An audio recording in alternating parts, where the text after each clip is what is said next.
Okay, guys, today we're going to cover two common mistakes from beginner and intermediate players as opposed to advanced players. Okay, stick with me for just a couple minutes here. I'm going to cover these important little mistakes and how to do it to increase your odds of getting out. Okay, so this example, it's 8 ball. Here is the 8 ball, and we have two high balls left, stripes, okay, 13 and the 14. Let's take a look at what beginners and intermediate players often do in this situation to get out. Number one mistake is a lot of players think that they'll take this one down here first because this one is closer to the 8 ball, so it just makes more sense to finish with this ball. Okay, so without realizing that the position windows on this ball are actually very small. Okay, I'll show you a couple here, but yes, oftentimes they'll just take this one and they'll say, I'll finish off with that 13. Okay, and then they almost scratched, but now they're in a very difficult situation. Almost impossible to get a decent shot on the 8 ball after, okay? And if you take this one first down there and manage to get somewhere else rather than here, let's see how that might look.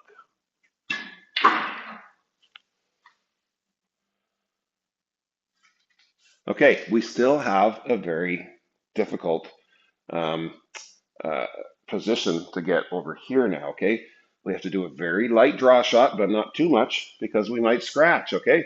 And this is what it looks like. I'm actually going to try to scratch because this is a very difficult shot, actually, to hold it there. Oh, I just about scratched, but I got lucky. All right. So for a shot like this to get on the 8 ball, you actually need to be somewhere in here or somewhere right here, and then you have to do a little stun shot to stun it over, okay? None of them are real easy because you have such a small window on where you can be after taking that one down there, okay? So do not take that one first.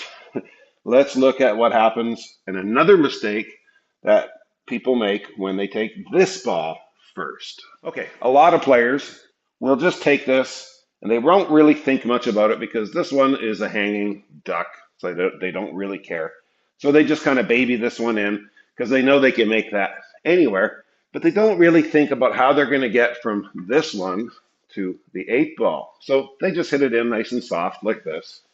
Okay, no big deal, right? Okay, and now they're left with a pretty much straight on shot. And let's look at some of the problems that arise from this type of shot. Okay, number one, they put forward rotation on it and it stuns it out. Okay, number two, they might try a straight long draw shot, and this might happen here. They just don't get enough draw on it. Or they might try to cheat the pocket and overcut it a bit, try to come down into this zone here, and it might work, and it might not work.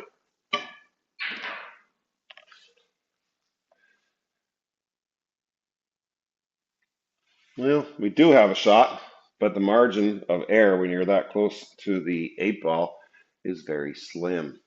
All right, guys, so what is the right way? Okay, yes, we're going to take this one first. But we're not just going to hit it in and leave the cue ball somewhere over here. We're going to bring the cue ball back to this long rail. Why is that, Big Al? Because it is a very natural shot from this angle here for the 3 rail return to come back into this zone here. And if you do it right, you will never scratch in this corner pocket, okay? And if you hit this shot like this here, and these 25 to 30 degree, 40 degree cuts often end up, the cue ball ends up going right towards the side pocket. Okay, so come to this long rail. All right. There's no risk of scratching here. I'm just going to play above center. So the cue ball should come right back over here. Okay. So check this out.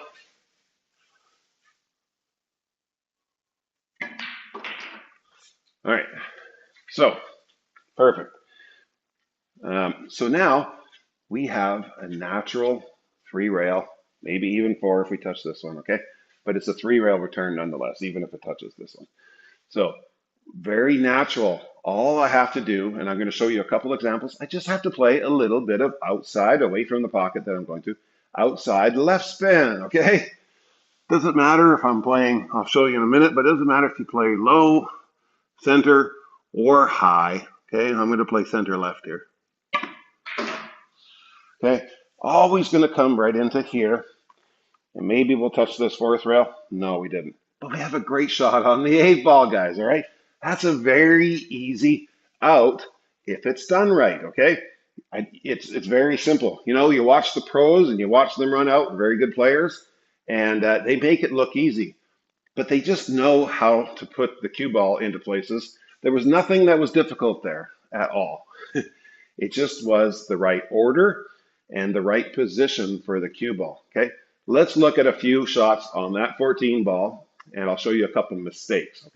Okay, let's see what just straight topspin does in this scenario. I'm going to try to cut these all for center pocket. Okay, I'm not going to cheat the pocket because that does make the cue ball go in a different direction as well. But I'm going to put them all, for argument's sake, center pocket, and I'm going to play topspin on this, okay? And we'll watch what'll happen.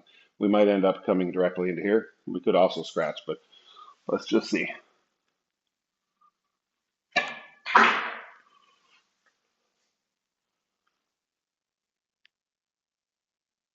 Oh, we hung right in the pocket, and I'm jaw hooked here. I can't even see the eight. Okay, so that's not the greatest line coming off this rail because I didn't have any left spin on it at all.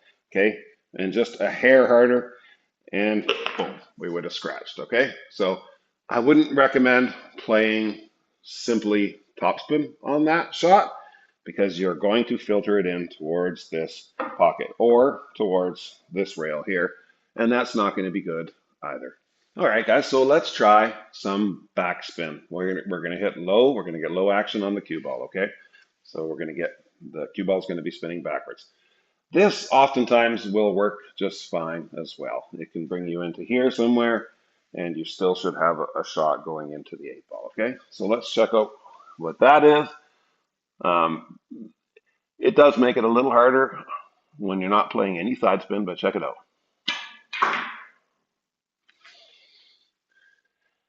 Okay, so that still worked out pretty good. It's a little more weight sensitive when you're not using the spin.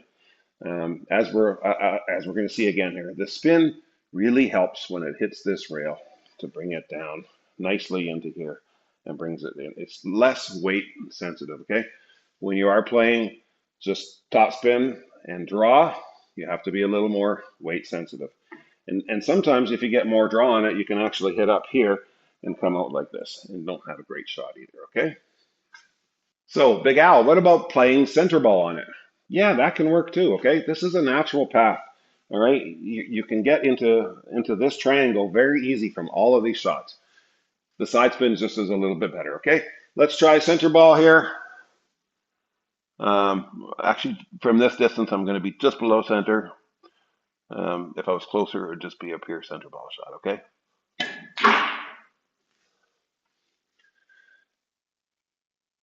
Still filters it in quite nicely. Okay, number one, high left.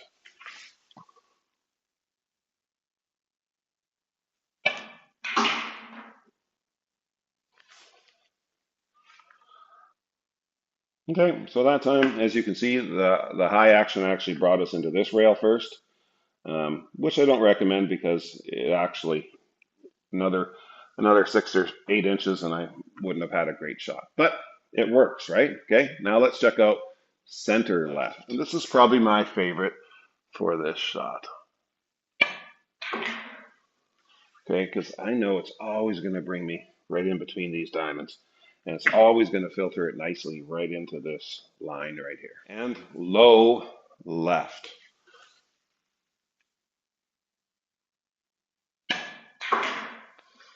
Same result, right? Exactly the same. Okay, so whether you're playing high, center, or lower, if you add just a half a tip to one tip of outside left spin, the result is going to be really good. There really is no scratches because you're always going to hit up in here for the most part. Okay, the top spin one we actually ended up hitting here, but you generally take the scratches out. I wouldn't recommend playing the high left. I would recommend playing center left or low left, okay, when the ball is 3 to 4 inches out of the pocket, okay? So let's look at just one or two other angles and we'll see how that works. Okay, so what if you take this one first, but you don't get all the way over to this rail? You leave the cue ball somewhere kind of where it is now, maybe right in here, okay? Let's have a look at that situation, all right? So we don't quite get the perfect position. Okay, so there we go. So it's important to realize here, guys, that there still is the natural 3-rail angle on this, okay? Because my cue ball is still going to come off this direction, okay? Now, on these shots, we may end up hitting this rail, so they are a little more weight sensitive. You can't overhit these ones, okay? Obviously, the best case is to be right over here within 6 inches of the long rail, okay? But this is what it looks like here with high action and left. So top left.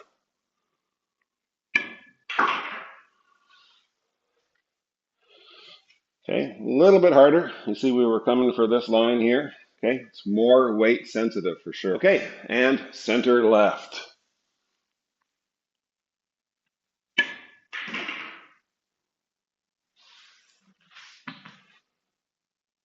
Okay, so when you have that angle there, it is a little more risky to scratch, okay, because very seldom are you going to hit this rail first with the cue ball. Okay, and here is my favorite shot here in this situation, okay? Low left. It doesn't have to be an extreme amount of bottom, of lower action, but remember, I'm going for center pocket. If you cut that a little thinner, it's going to change the cue ball direction and the energy that the cue ball has on it, okay? So for this example, though, I'm playing like center pocket. So here is what a lower left shot looks like. Okay, and we do hit that rail just barely. Okay, a little more low action, and we can actually hit up in here. Check it out.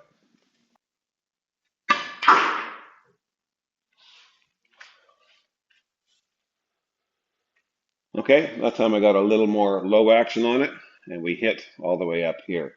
And yeah, we still do have a shot, but it's okay. It's not that great, but it works. So you don't want an extreme backspin shot. You kind of want in between the two shots that I did. Let's look at it. All right, so why does the heavier backspin, low action, change the trajectory so much for the 3-rail return? Well, quite simply, the cue ball doesn't make contact with this short rail. It spreads out the angle a little bit by a few inches, okay, and changes the trajectory of the angle. So the heavier backspin will bring you up more into here. More moderate will bring you down into this range here somewhere. So speed control is probably important from this angle for the 3-rail return because you could be coming towards that corner pocket. Okay, let's see if I can get a little closer to the diamond number 1 here. All right, here we go. Bang, right on diamond number 1, okay? So that was the right amount of side spin with the backspin to make sure that we still hit this short rail up here. We've got a great shot on the 8, okay? But speed control is important because you could definitely be coming towards that corner pocket, okay? So that is the difference between getting out in this scenario with another ball down there and maybe getting out, okay? So hope you enjoyed the lesson, guys. Get them out. We'll talk soon.